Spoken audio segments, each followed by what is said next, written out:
Welcome back to this channel. आज हम लोग बात करेंगे न्यूक्लिक एसिड।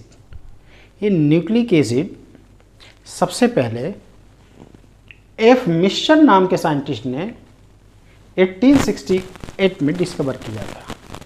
इन्होंने एक पस सेल से WBC के न्यूक्लियस से आइसोलेट किया था और न्यूक्लियस से आइसोलेट किया और इसका नाम न्यूक्लिन रखा।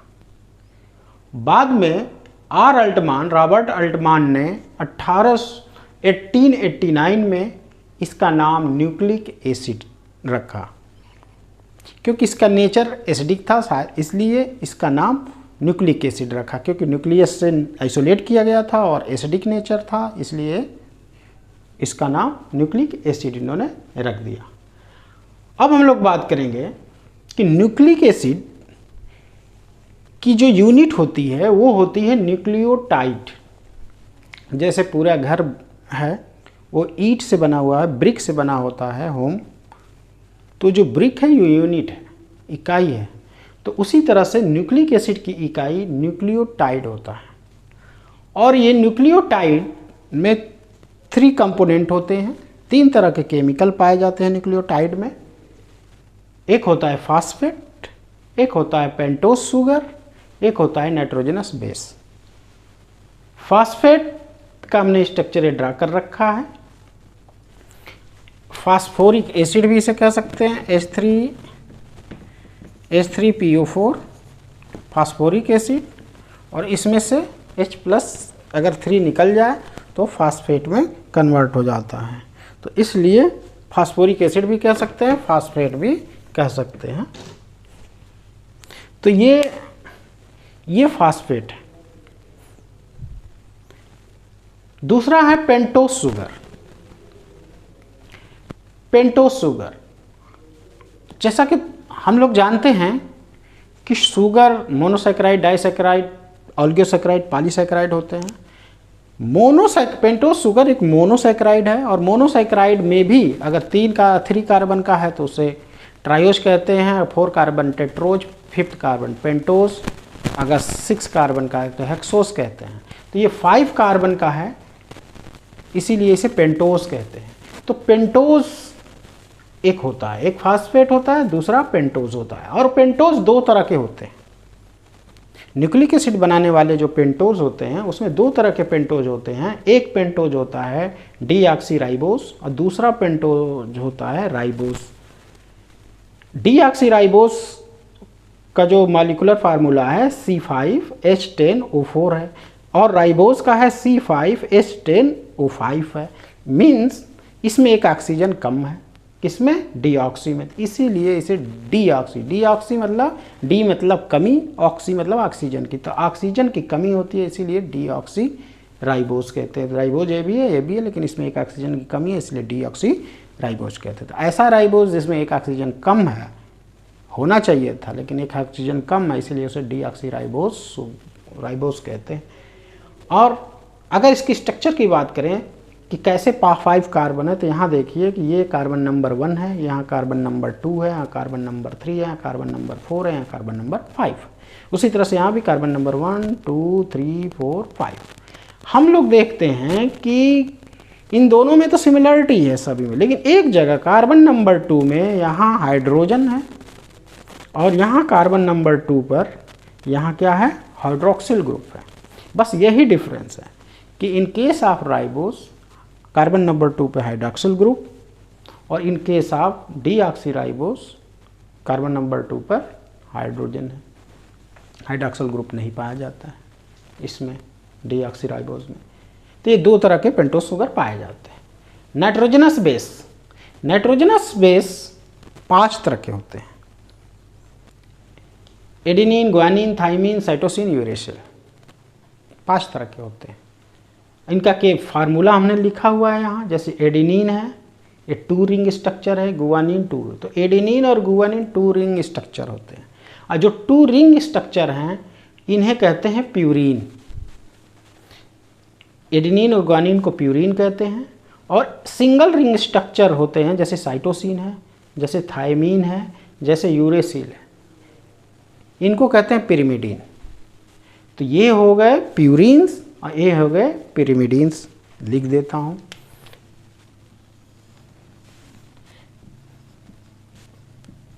प्यूरिन और ये क्या हो जाते हैं, पिरिमिडीन। तो कभी कभी एग्जाम में पूछा जाता है कि टू रिंग स्ट्रक्चर क्या होते हैं, पिरिमिडीन होते हैं कि प्यूरिन होते हैं। तो ये कह रहे हैं प्यूरिन होते हैं। प्यूरिन कौन कौन से होते हैं, एडेनिन गुआनिन। पिरिमिडीन कौन कौन से होते हैं, साइटोसिन, थायमिन और यूरेसिल। तो ये नाइट्रोजनस बेस 5 तरह के होते हैं। अब हम लोग बात कर रहे हैं न्यूक्लियोटाइड। लेकिन जब एक न्यूक्लियोटाइड बनता है, सिंगल न्यूक्लियोटाइड अगर बनता है, ध्यान देने की बात है, अगर सिंगल न्यूक्लियोटाइड बनता है तो उसमें एक फास्फेट होगा, एक पेंटोस शुगर होगा, चाहे ये होगा चाहे ये होगा, कोई एक इसमें से, या तो डीऑक्सीराइबोस होगा या तो राइबोस शुगर, और इसमें से कोई एक होगा, एक न्यूक्लियोटाइड में कोई एक होगा। एक न्यूक्लियोटाइड अगर बन रहा है तो या तो एडेनिन होगा, या गुआनिन होगा, या साइटोसिन होगा, या थाइमिन होगा, या यूरेसिल। अब हम बताते हैं यहाँ कि किस तरह से होगा। तो यहाँ एक क्या होगा, फास्फेट, फिर क्या होगा, पेंटोस शुगर, कोई एक होगा इसमें से, मैं मान लो कि डीऑक्सीराइबोस होगा, ठीक है, डीऑक्सीराइबोस कोई एक है इसमें, तो ये मान लेते हैं डीऑक्सीराइबोस है। और फिर इसके बाद एडेनिन मान लीजिए कि एडेनिन है, इसके एडेनिन मान लेते हैं, ठीक। इसी तरह से अगर दूसरा पेंटोस होगा तो फास्फेट होगा, डीऑक्सीराइबोस होगा और गुआनिन होगा। फिर इसी तरह से तीसरा बनेगा न्यूक्लियोटाइड, तो फास्फेट होगा, डीऑक्सीराइबोस होगा और क्या बनेगा, साइटोसिन।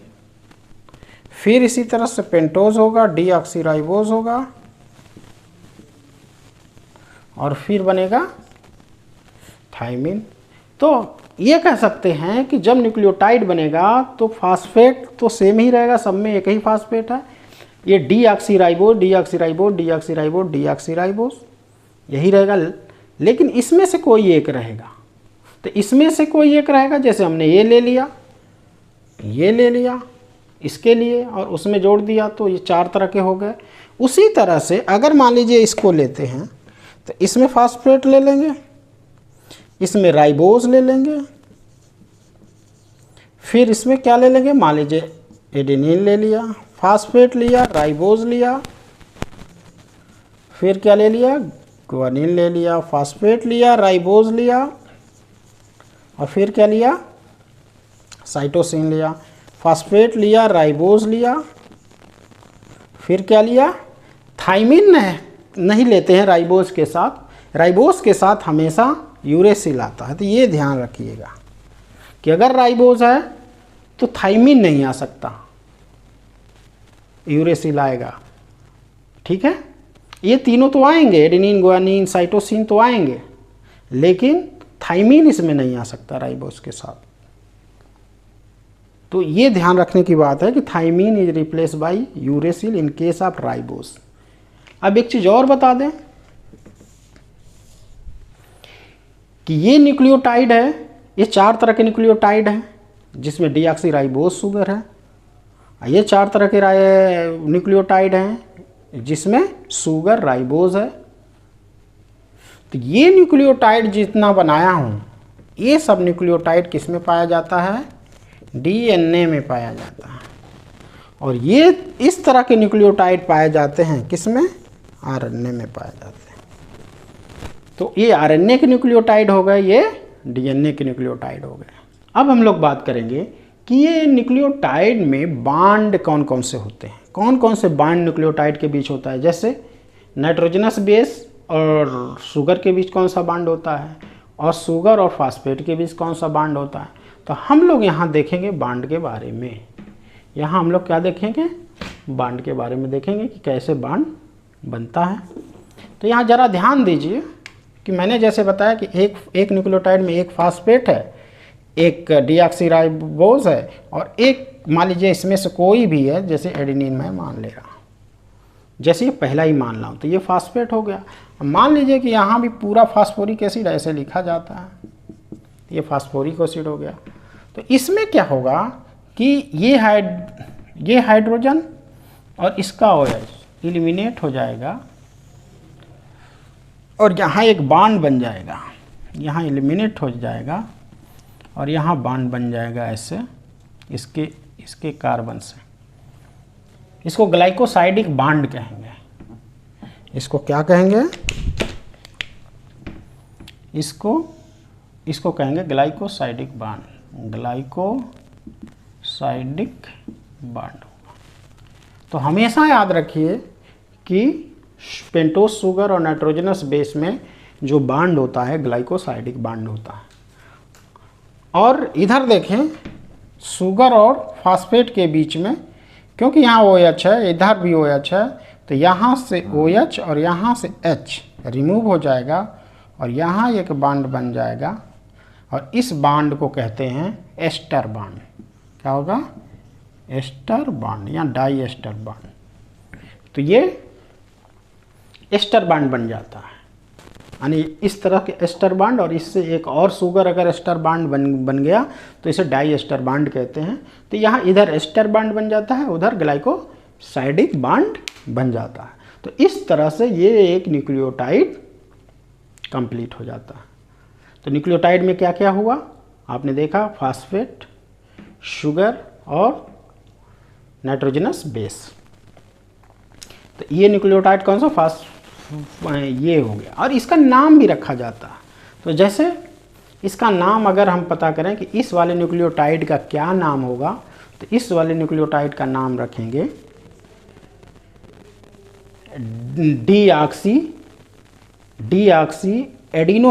Deoxy adenosine monophosphate. तो इसका नाम होगा डीऑक्सी एडिनोसिन। ये पूरा का नाम होगा डीऑक्सी एडिनोसिन, और ये एक फास्फेट है इसलिए मोनोफास्फेट, डीऑक्सी एडिनोसिन मोनोफास्फेट। तो इस तरह से ये क्या बन गया? एक न्यूक्लियोटाइड बन गया। अब हम लोग बात करेंगे कि व्हाट इज न्यूक्लियोसाइड। हम लोगों ने अभी बात किया कि न्यूक्लियोटाइड में क्या क्या चीज़ें पाई जाती हैं, फास्फेट, पेंटोज शुगर और क्या पाए जाते हैं? Nitrogenous base. तो ये तीनों जब मिलते हैं तो इसे कहते हैं क्या चीज़? न्यूक्लियोटाइड। लेकिन अगर इसमें से रिमूव कर दें क्या चीज़? फास्फेट। न्यूक्लियोटाइड से फास्फेट को रिमूव कर दें, न्यूक्लियोटाइड से फास्फेट को क्या कर दें? रिमूव कर दें, तो ये दो स्ट्रक्चर बचेगा। एक बचेगा क्या चीज़? ये शुगर यानी पेंटोज शुगर,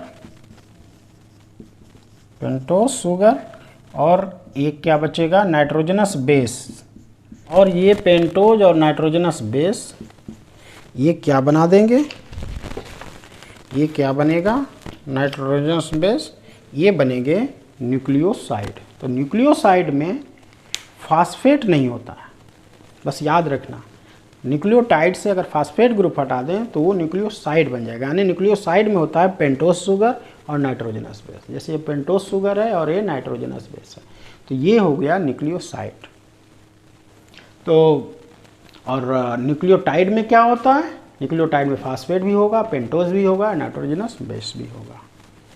तो इस तरह से हमें आशा है कि आपको न्यूक्लिक एसिड समझ में आ गया होगा, न्यूक्लियोटाइड समझ में आ गया होगा, न्यूक्लियोसाइड समझ में आ गया।